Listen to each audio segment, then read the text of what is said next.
est-ce que la Russie a un plan caché pour attaquer l'Europe? C'est ce que nous disent nos dirigeants ici en Occident, que ce soit en France, en Allemagne. On voit qu'on est en train de se remilitariser, remettre le service militaire.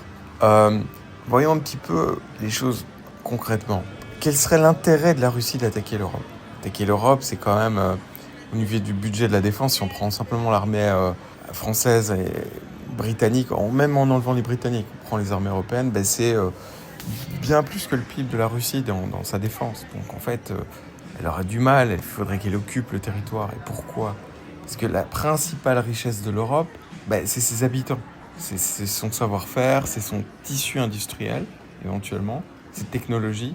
Mais ça, il faut prendre les gens, il faut que les gens soient d'accord. Tandis que la principale ressource de la Russie, c'est ses ressources. La Russie a tout. Elle a du pétrole, elle a de l'or, elle a de l'uranium, elle a des métaux rares, voilà, elle a tout sur son sol. Donc pourquoi elle qui a juste besoin finalement de nous vendre ses ressources et d'en échange de récupérer des produits transformés, des technologies, pourquoi aurait-elle besoin de nous envahir? Parce qu'en fait, c'est quasi impossible. Les gens pourraient partir, enfin, c'est compliqué. Les ressources ne partent pas. Par contre, l'Europe, c'est le contraire, ou l'Amérique même. Enfin, dans une moindre mesure, l'Amérique a des ressources. Mais elle en veut toujours plus.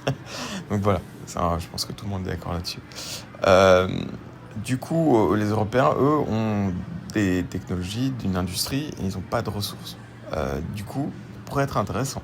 Moi, je dis ça. Mais bon, voilà. Donc, premier état de fait, la Russie n'a pas vraiment intérêt d'envahir l'Europe.